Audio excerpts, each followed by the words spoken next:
algumas autoridades políticas, autoridades do governo e também autoridades eclesiásticas, alguns pastores que estão conosco, representando o prefeito municipal, Emanuel Pinheiro, está o deputado federal Emanuel Pinheiro Neto, seu filho, né, está aqui conosco, juntamente com a esposa do prefeito, a sua primeira-dama, a senhora Márcia Pinheiro. Sejam bem-vindos. Representando também o deputado Eduardo Botelho, pastor André Cristiano, que está ali. Seja bem-vindo, pastor André. Representando os Gideões Internacionais, o Rildo Bezerra, coordenador de igrejas Gideões Internacionais do Mato Grosso. Está ali o Gildo, né? Seja bem-vindo. E o Alex Puccinelli, coordenador de Gideões também Internacionais. Representando o COMEC, que é o nosso Conselho de Ministros Evangélicos de Cuiabá, o pastor Semário Dalto, bastante conhecido nosso e da cidade de Cuiabá. Seja bem-vindo, pastor Semário, essa pessoa simpática e, além de simpático, é um apoiador. E os pastores presentes, pastor Daniel Rodrigues de Souza, da nossa igreja, aqui na cidade também, no bairro Jardim Renascer, pastor Natanael Palazim, pastor já jubilado, e congrega também na nossa igreja, pastor José Alves, pastor da segunda igreja presbiteriana renovada aqui no CPA, pastor Flávio Henrique, da igreja pentecostal missionária, pastora Graciane Matos, pastor Vilmar Marceni, pastor Júlio César da Silva, pastora Patrícia Cláudia Campos, pastor Cirano Soares, pastor Clebson Vieira, pastor Diomar Feitosa e presbítero Mauro Félix. Nós queremos dar bem-vindos a todos, especialmente a todos aqui presentes, porque nós estamos aqui exatamente para orar a Deus por nossa cidade e agradecer a Ele por todas as coisas, por todos os benefícios que Ele tem nos concedido durante a história dessa cidade. Pessoas que fundaram essa cidade, não estão mais conosco, naturalmente, mas que lançaram as bases para a prosperidade, onde aqui nós constituímos a nossa família, estamos prosperando e criando os nossos filhos. É a cidade que nos acolheu. Muitos aqui são cuiabanos de Chapecruz, né? Como a Tânia ali, nasceu aqui, mas uma boa parte das pessoas que estão em Cuiabá são pessoas de fora. E essa cidade abriu seus braços para nos acolher. E neste lugar nós temos prosperado. E nós temos um compromisso de agradecer a Deus e orar todos os dias por essa cidade, pedindo que Ele derrame as suas ricas bênçãos sobre nós. Amém? Eu queria aproveitar, pedir ao pastor Cirano para vir aqui à frente, e nós vamos convidar o deputado Emanuel Pinheiro, juntamente com a primeira-dama, para vir aqui. Queria convidar o pastor Semário para vir também aqui à frente. E nós gostaríamos, em nome da igreja, entregar essa Bíblia para o prefeito, entregar nas suas mãos, né? Seria uma Bíblia dos 300 anos, né? Dessa homenagem que nós estamos fazendo a vocês. E queria que o irmão trouxesse também o Novo Testamento que está ali, Gideões, exato, um só. Vem aqui, meu irmão, para entregar para eles. Rildo, né? O Rildo. Rildo, você vai entregar aqui para a primeira-dama esse Novo Testamento. É um Novo Testamento de comemoração de 60 anos, né? E dos 200 milhões de Novos Testamentos entregues no mundo. Tá? E eu gostaria que os pastores viessem aqui à frente, nós vamos orar por eles. O pastor Semário vai fazer uma oração pelo prefeito, né, por todo o seu secretariado, tá bom? Orando pelo deputado aqui, Emanuel Pinheiro, e vai orar pela cidade. É uma tarefa hercúlea, né? Mas nós estamos aqui com o Barão e Lu para ajudar você nessa intercessão, tá? Eu queria que o pessoal, os pastores, né, pudessem fazer um círculo aqui para orar por eles, e depois, logo após a oração, pode, logo após a oração, nós vamos dar uma palavra do deputado Emanuel Pinheiro. Se a primeira dama quiser falar também, pode falar. Então, tá bom. Os primeiros gostam de falar. O pastor vai ler um salmo. Amém. Obrigado, pastor Gledson. Saudar a todos com a paz do Senhor Jesus. Amém. Amém. Graças a Deus, um momento especial, um dia especial, um culto de ação de graças, onde o povo de Deus está aqui reunido para abençoar a cidade e abençoar os seus dirigentes. E aqui, dona Márcia, o Neto, deputado, representando o nosso prefeito, a maior autoridade da nossa cidade. E quero trazer uma palavra de reflexão para as autoridades, que está no Salmo 127. Vou ler parte dele, e que vocês possam colocar no coração, levar para o nosso prefeito, né, que é muito sensível à palavra de Deus também. Diz assim a palavra de Deus: se o Senhor não edificar a casa, em vão trabalha os que edificam. Se o Senhor não guardar a cidade, em vão vigia o sentinela. Inútil vos será levantar de madrugada, repousar tarde, comer o pão de dores, pois assim dá ele aos seus amados o sono. Amém? Só essa parte, com esse texto, mostrar o quanto nós devemos depender de Deus.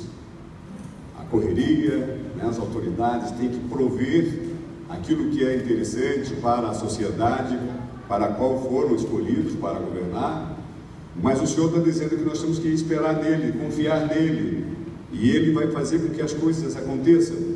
Então, que o prefeito possa ter essa certeza, saber que tem um povo que ora por ele, um povo que ora por esta cidade, e um povo que tem orado para que Deus verdadeiramente seja o Senhor dessa cidade.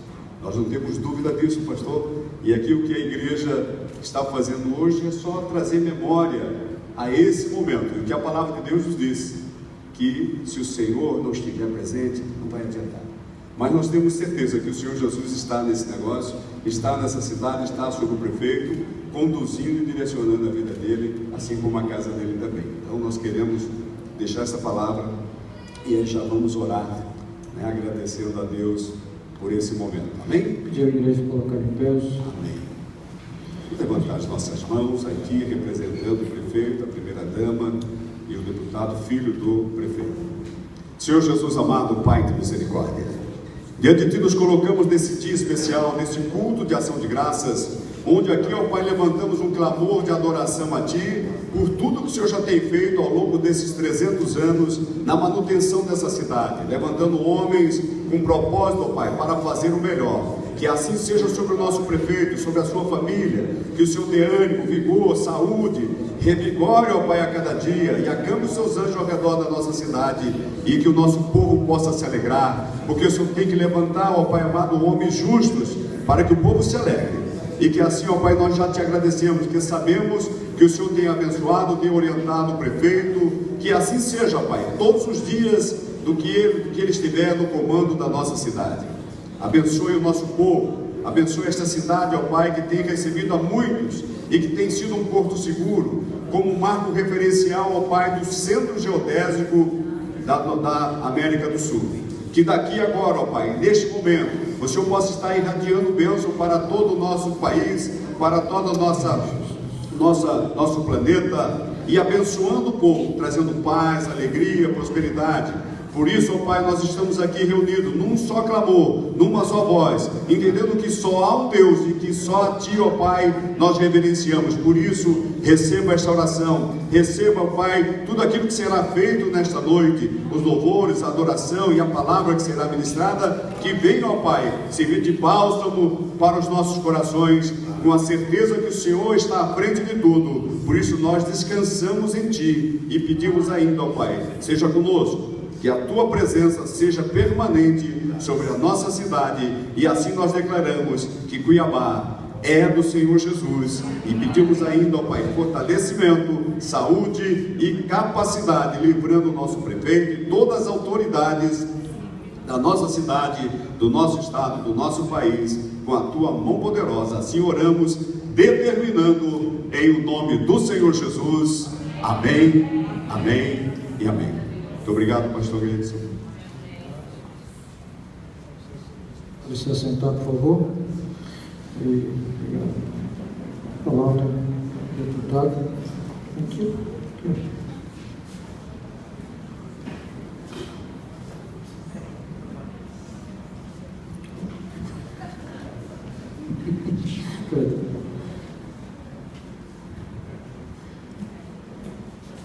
Boa noite a todos. Boa noite. Uma gratidão muito grande poder estar aqui, juntamente com toda a Assembleia. Só quem foi com o meu papelzinho com o nome aqui das autoridades?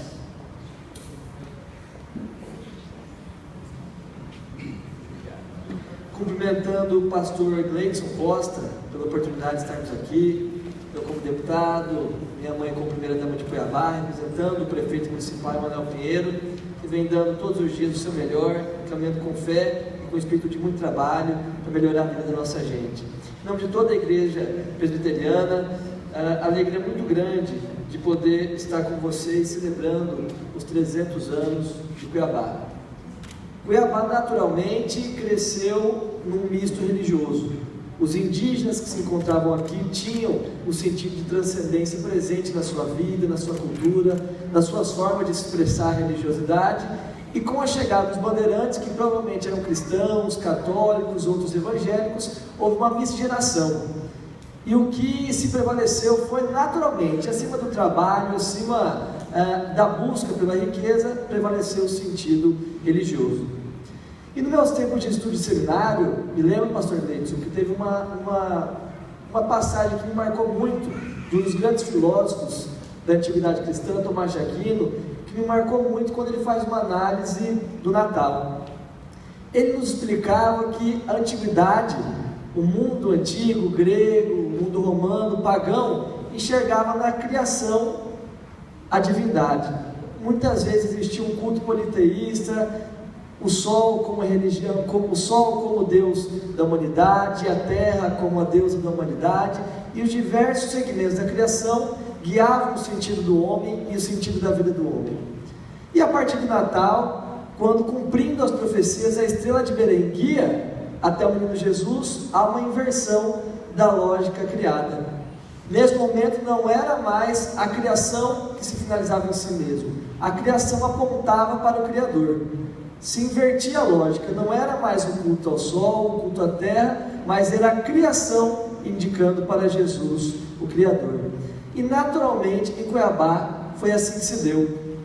A partir da busca pelo ouro, pela busca da participação da mão de obra indígena, o que se prevaleceu foi a religiosidade cristã.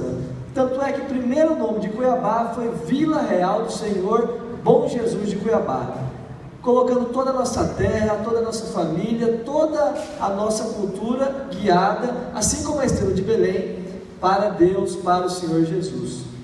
E assim, pastor Gleidson, que a gente celebra os 300 anos de Cuiabá. Toda festividade, todo aniversário é um momento que a gente olha para trás com gratidão e para frente com fé. E é assim que a gestão do prefeito Emanuel Pinheiro, que nós guiamos os nossos trabalhos. Com oração e com trabalho a gente caminha, de glória em glória, para, se Deus quiser, mais 300 anos de muita festa, de muita prosperidade, de muito trabalho e de muitas realizações. E hoje cedo pela manhã, fazendo uma leitura para um evento que iríamos lá no São Gonçalo do Beira-Rio, onde se iniciou toda a nossa vida cuiabana, os primeiros bandeirantes chegaram, encontraram os indígenas na beira do rio, me veio uma mensagem muito interessante que dizia o seguinte: o futuro não é um lugar que a gente encontra, é um lugar que a gente cria, e para chegar a ele passamos por estradas, que não são estradas que vêm até nós, mas estradas que construímos. Então, a partir dessa unidade, da sociedade civil, do poder público, da família cristã, a gente vai com muita oração e muito trabalho, rumo a 300 anos de muita prosperidade e de muita luz. Muito obrigado, contamos com as orações de vocês para que superemos as tribulações do dia a dia. Que Deus abençoe, muito obrigado pelas orações e pelo trabalho da nossa querida tricentenária Cidade Verde. Um forte abraço e que Deus abençoe.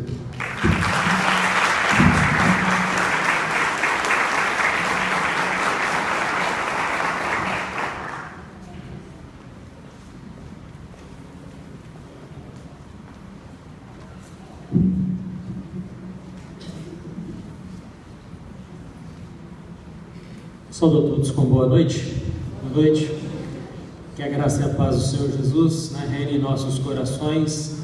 Né? Estamos felizes por poder estar celebrando esse culto de gratidão ao Senhor, né, pelos 300 anos da nossa capital. A todos os presentes, nosso agradecimento. E eu queria ler com vocês um texto aqui na segunda carta de Paulo aos Coríntios, capítulo 9, a partir do verso 6, aliás, só o verso 6 e o verso 7. O homem, quando se reúne para adorar a Deus, ele, além de ouvir Deus falar, ele também apresenta a sua vida, né? E na cultura judaico-cristã, né, é costume também ofertar ao Senhor. E nós vamos passar para este momento de ofertar ao Senhor neste culto, já que é um culto de ação de graças ao Senhor. Paulo escreveu na sua segunda carta aos Coríntios, né, à igreja de Corinto, no capítulo 9, verso 6, dizendo o seguinte: lembrem-se, aquele que semeia pouco, também colherá pouco, e aquele que semeia com fartura, também colherá fartamente.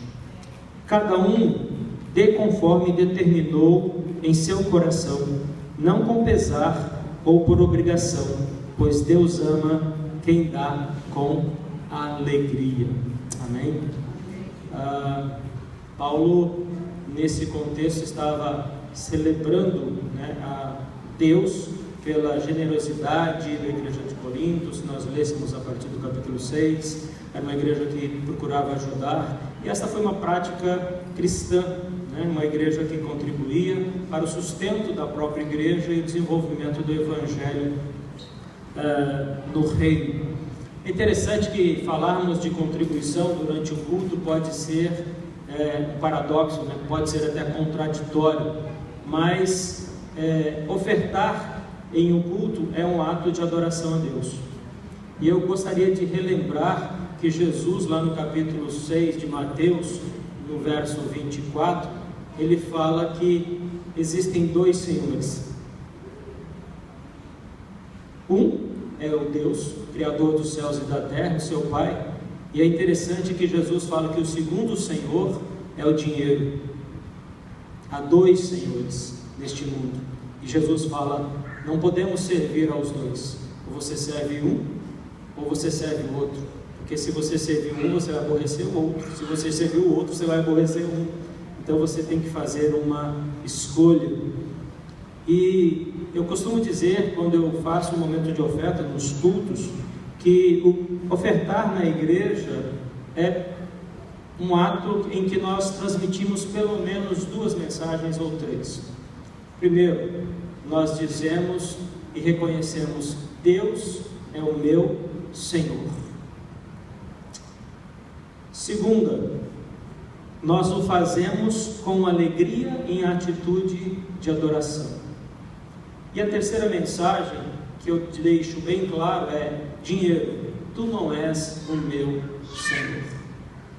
Para responder ao desafio de Jesus, ensinando em Mateus capítulo 6, onde ele disse que há dois senhores no mundo, né? E é interessante isso, que o dinheiro realmente é um senhor e que infelizmente domina muitas pessoas. Mas o cristão, né, ele oferta com alegria na casa do Senhor, reconhecendo que Deus é o Senhor dele.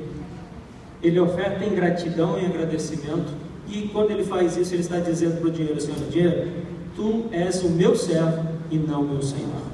Então nós vamos fazer isso com alegria neste momento, e eu queria convidar os diáconos e as diaconisas aqui à frente. Eles vão fazer uma coleta no culto. Eu quero te convidar para colocar em pé. Nós vamos orar, consagrando a nossa oferta ao Senhor neste momento, e depois os diáconos vão fazer a coleta, né, da oferta neste culto. Feche os seus olhos, curve a sua cabeça, vamos orar e depois você vai poder ofertar. Pai, nós rendemos graças a Ti, porque o Senhor é o Criador de todas as coisas e o Senhor também é o sustentador de todas as coisas. Aliás, Tu és o início e o fim de todas as coisas, e todas as coisas existem pelo Teu poder, pelo poder da Tua palavra, e Te agradecemos por poder estar aqui neste culto de 300 anos da nossa capital. Como já fora dito aqui nesta noite, a cidade que nos acolheu, a cidade que nos recebeu, a cidade que o Senhor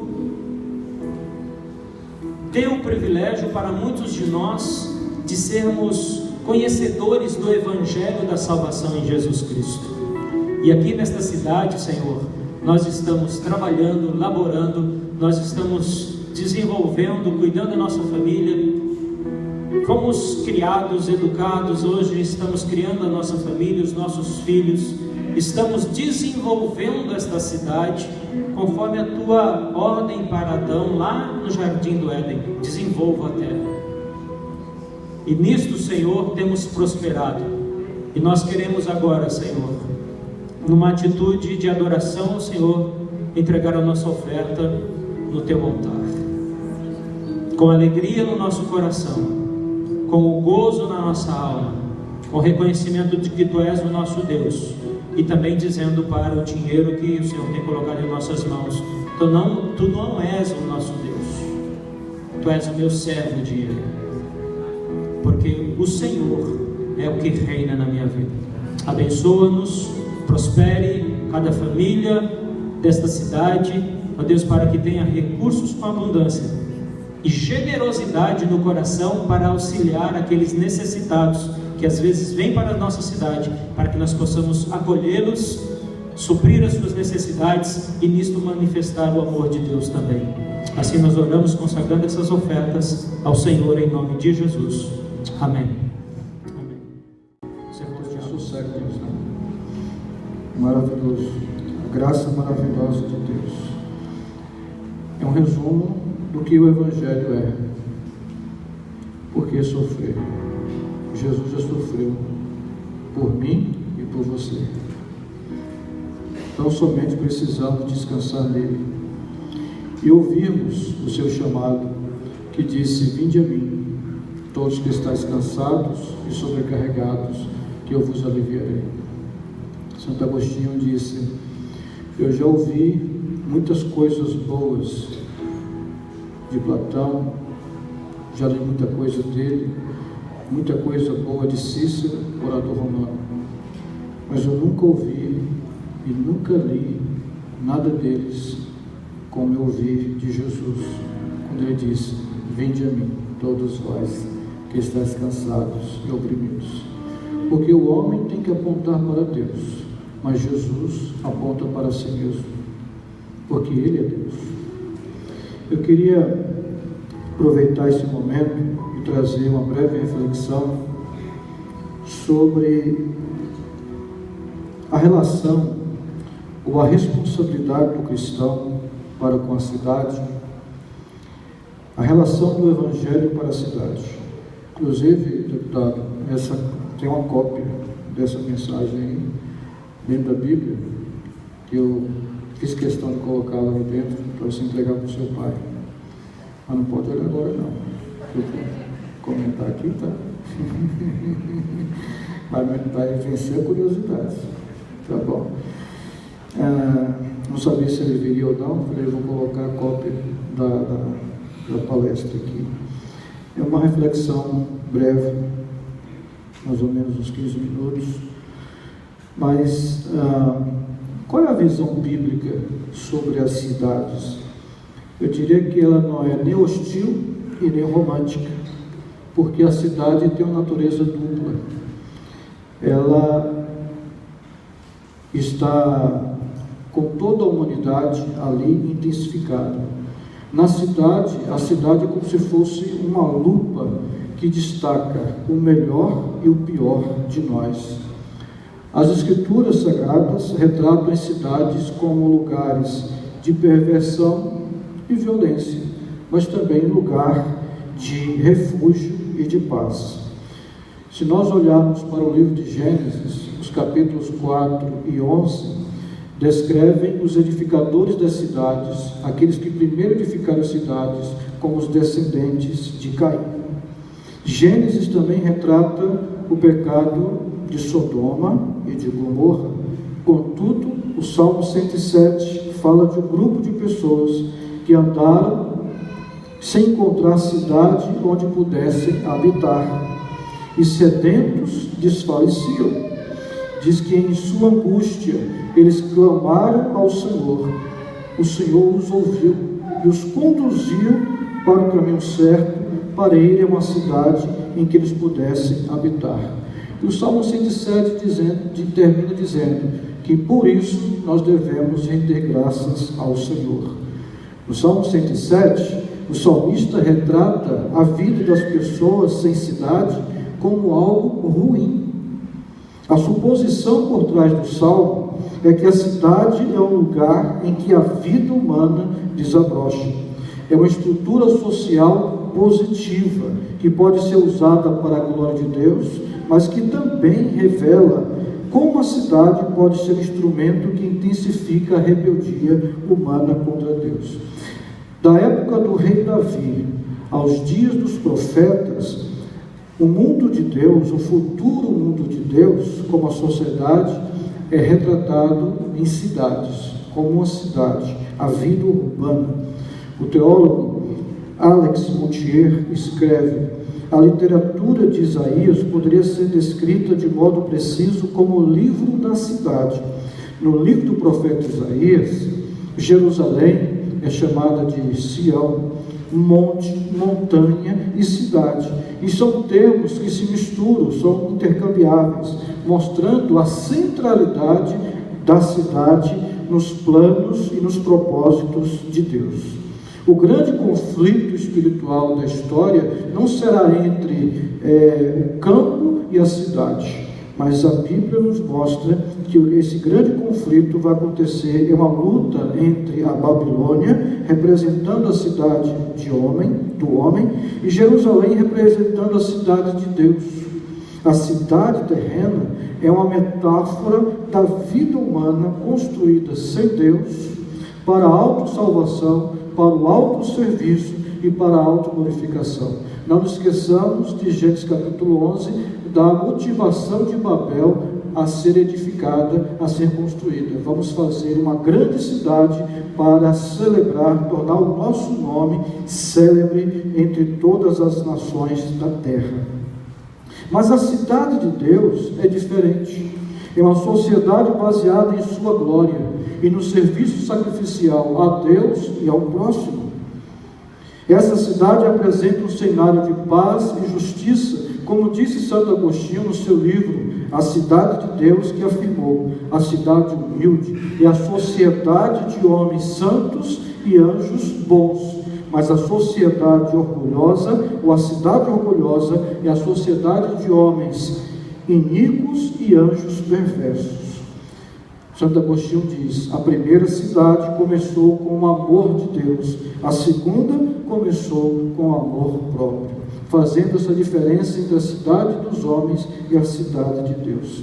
Em contradição aos falsos profetas nos seus dias, o profeta Jeremias profetizou para o povo de Israel que eles passariam 70 anos no cativeiro babilônico.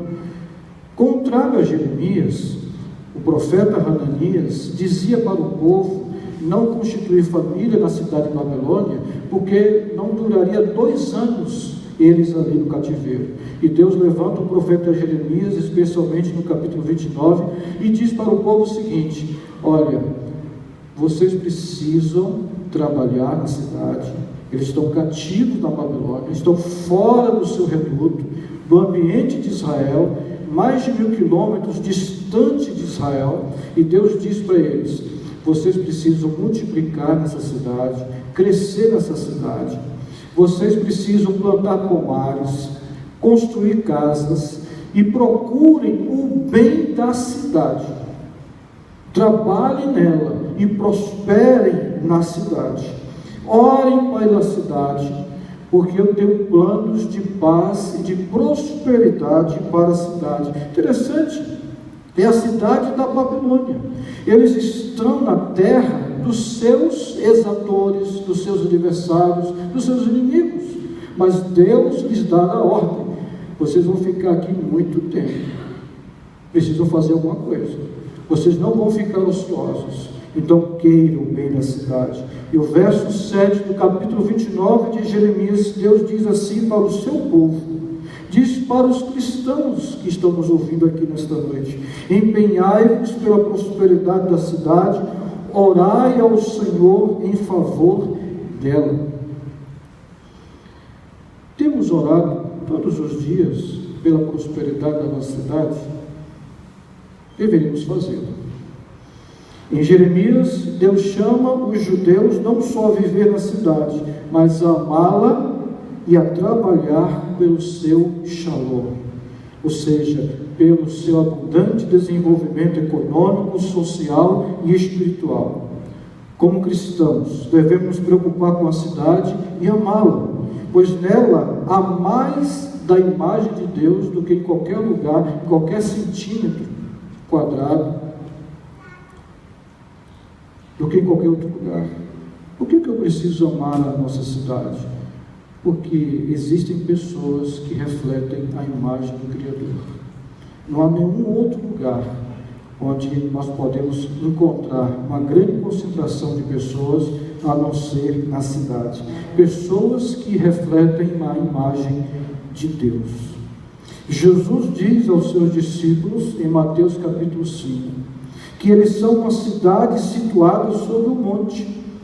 Ele está dizendo para esses discípulos, seus seguidores, que os seguidores dele são cidade de Deus dentro da cidade terrena, de maneira que os cristãos são chamados a ser uma cidade alternativa dentro da cultura humana, para mostrar o que? Pelo menos 3 coisas.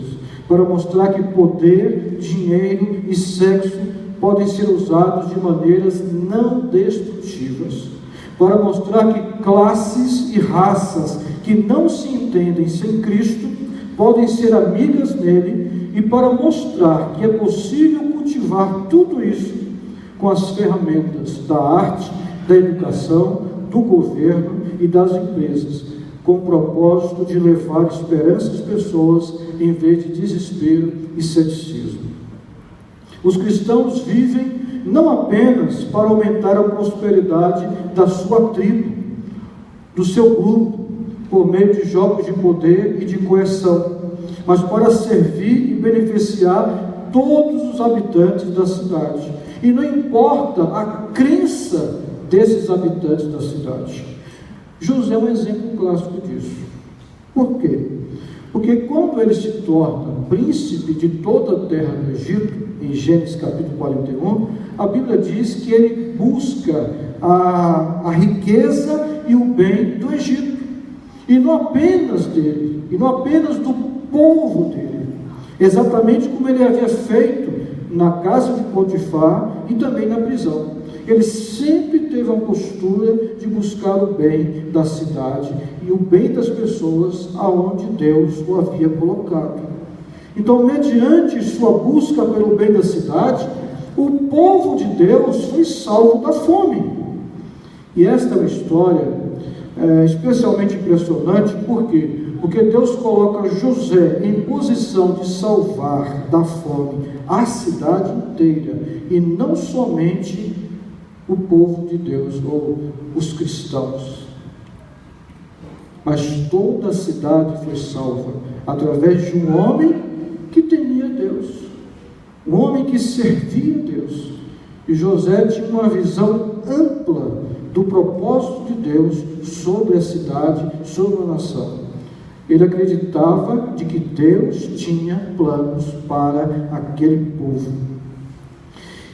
Enquanto o secularismo é propenso a tornar as pessoas individualistas e a religiosidade tradicional é propensa a tornar as pessoas tribais, porque é o que nós temos visto muito, né? Cada um na sua tribo, o Evangelho é diferente.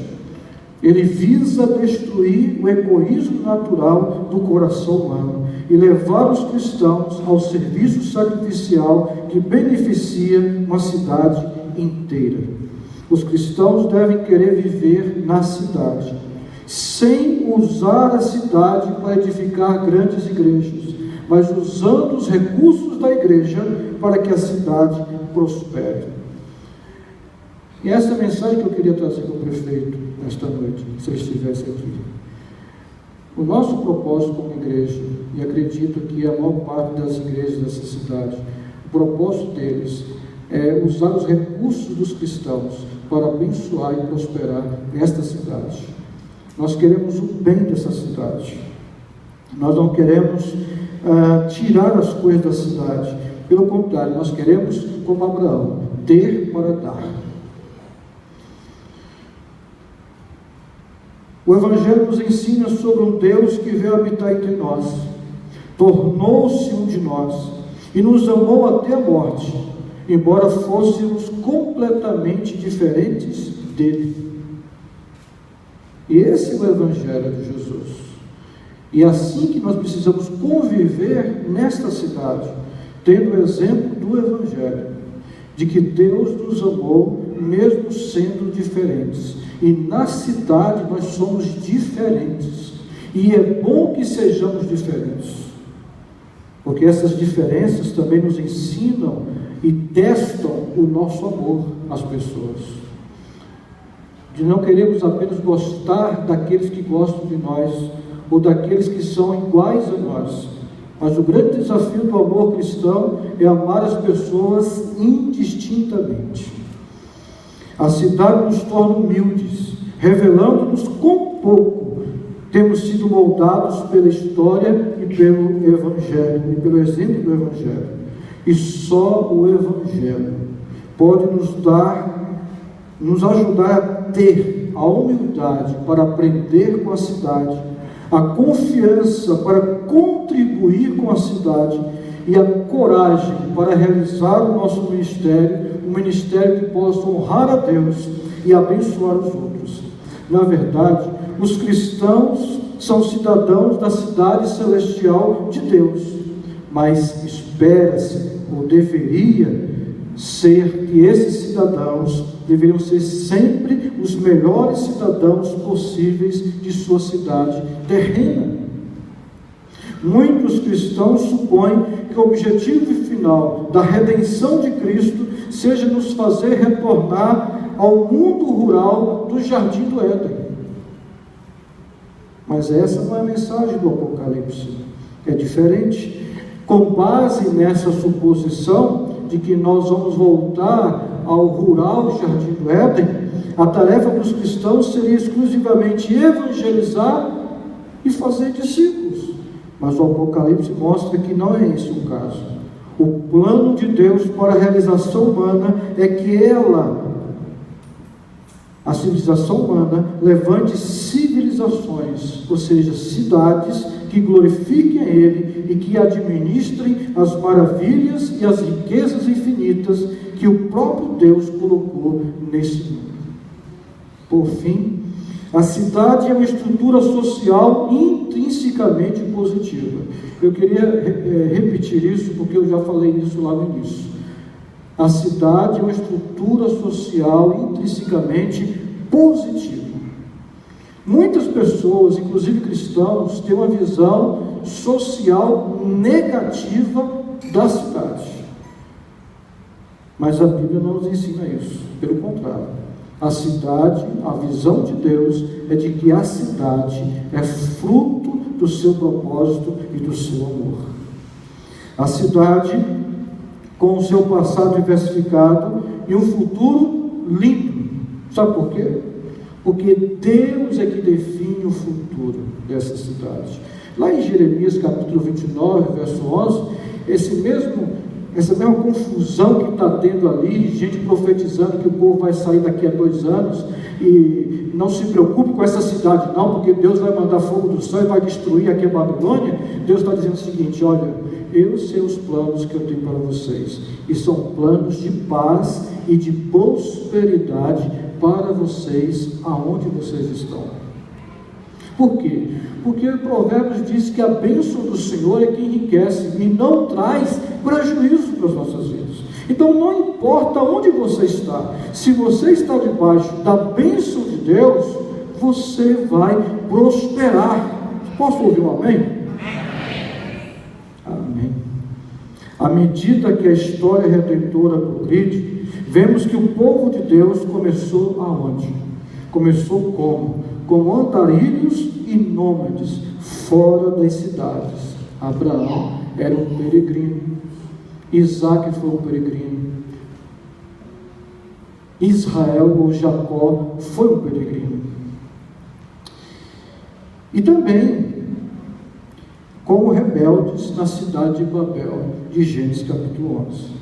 Deus então ordena que sejam construtores e reconstrutores das cidades, ou de cidades, que foi o caso de Jerusalém, construída, edificada pelo rei Davi. E quando eles estavam exilados na Babilônia, no ano 500 e pouco antes de Cristo, Deus disse para eles, em Jeremias 29, que eles deveriam amar aquela cidade e abençoar aquela cidade e orar por aquela cidade, mesmo que eles não gostassem de estar ali, mas que eles deveriam cumprir esse mandato durante 70 anos de orar e abençoar aquela cidade. E nos tempos do Novo Testamento, o povo de Deus tornou-se missionário nas cidades, assim como Jesus foi, de cidade em cidade, compartilhando o Evangelho e o amor salvador e redentivo do Pai Celestial. Por fim, quando o futuro chegar na forma de uma cidade, porque Apocalipse diz isso, esse futuro vai chegar na forma de uma cidade. Querido, você sabia que a história da humanidade começa num jardim, mas vai terminar numa cidade, a cidade de Deus. E foi sobre isso que Santo Agostinho escreveu. Eu sugiro que vocês leiam Santo Agostinho. Leiam a cidade de Deus de Santo Agostinho, e você vai entender aquilo, algumas coisas que eu estou falando aqui.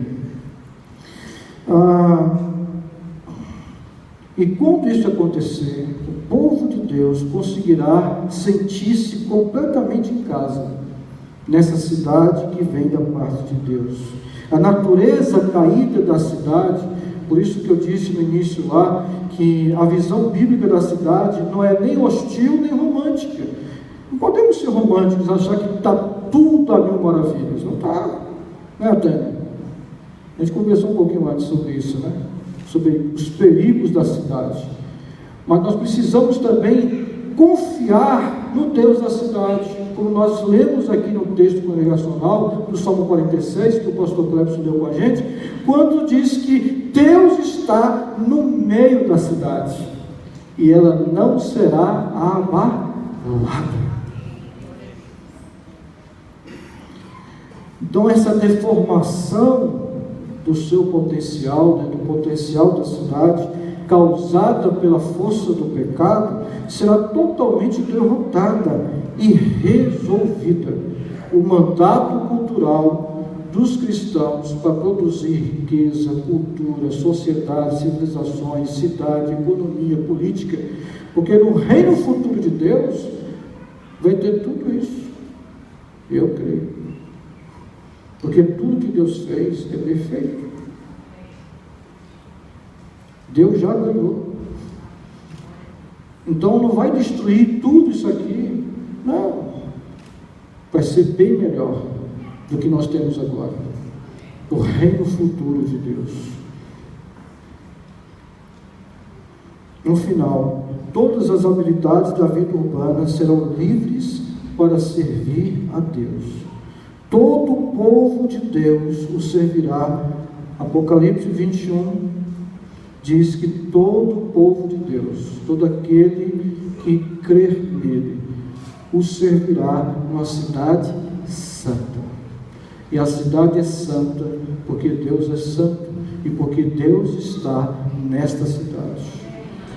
O Apocalipse 21 diz que a cidade desce do céu e que Deus se digna de habitar e fazer um tabernáculo no meio desse povo. Essa é a esperança cristã. E essa é a esperança que nós queremos compartilhar para essa cidade, de que nem tudo está perdido. Deus está nesta cidade. Deus está no meio dela. E ela não será abalada. Agora, como cristãos, nós temos o dever de orar por essa cidade, pedir a Deus que abençoe este lugar e construir cultura, riqueza, desenvolvimento político, social e econômico para a glória de Deus e para o bem comum das pessoas. Vamos colocar em pé.